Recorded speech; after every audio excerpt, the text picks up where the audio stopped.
উপস্থিত আছেন বাংলাদেশ প্রবাসী সাংবাদিক ফোরামের দপ্তর সম্পাদক জনপ্রিয় বৈশাখী টেলিভিশনের প্রতিনিধি আরিফুল ইসলাম। আরিফুল ইসলামের জন্য একটি করতালি। আমাদের মাঝে উপস্থিত আছেন মাত্র সপ্তাহখানেক আগে যিনি দায়িত্ব পেয়েছেন অত্যন্ত জনপ্রিয় ছিলেন সৌদি আরবের অতীতে অন্যকে প্রতিনিধিত্ব করেছেন আমাদের মেহাদুল, আমাদের মেহাদুল এসেছেন চ্যানেল এসের প্রতিনিধি। আমাদের মাঝে অনুপস্থিত রয়েছেন লঘু আসেন মাই টিভি সাদেক আহমেদ।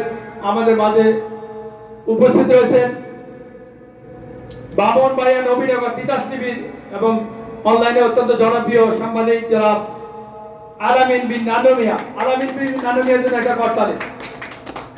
আমাদের মাঝে উপস্থিত রয়েছেন স্বাধীন কাগজের রিয়াদ প্রতিনিধি বাউল সঙ্গীত শিল্পী যারা ইমন বাউল। ইমন বাউলকে আমরা পরিচয় করে দিচ্ছি। আর কেউ আছে? এনটিভির প্রতিনিধি নিখোঁজ আছে। তো সবাই আমাদের এই সকল গণমাধ্যমের জন্য দোয়া করবেন। আর আমরা আমাদের কোনো অর্থনৈতিক লেনদেন নাই, দূতাবাসের কারো কোনো সমস্যা থাকলে আমাদেরকে জানাবেন, আমরা সহযোগিতা করব। কারো লাশ দেরিতে বিলম্বে যাচ্ছে সেটাও আমরা থেকে জানাবেন। মাত্র 3 থেকে 4 দিনের মধ্যে আমরা বক্সের মাধ্যমে লাশ পাঠিয়ে দেওয়ার ব্যবস্থা করে থাকি। এগুলো আমরা আগেও করেছি, এখন একটু বেশি সুযোগ তৈরি হয়েছে।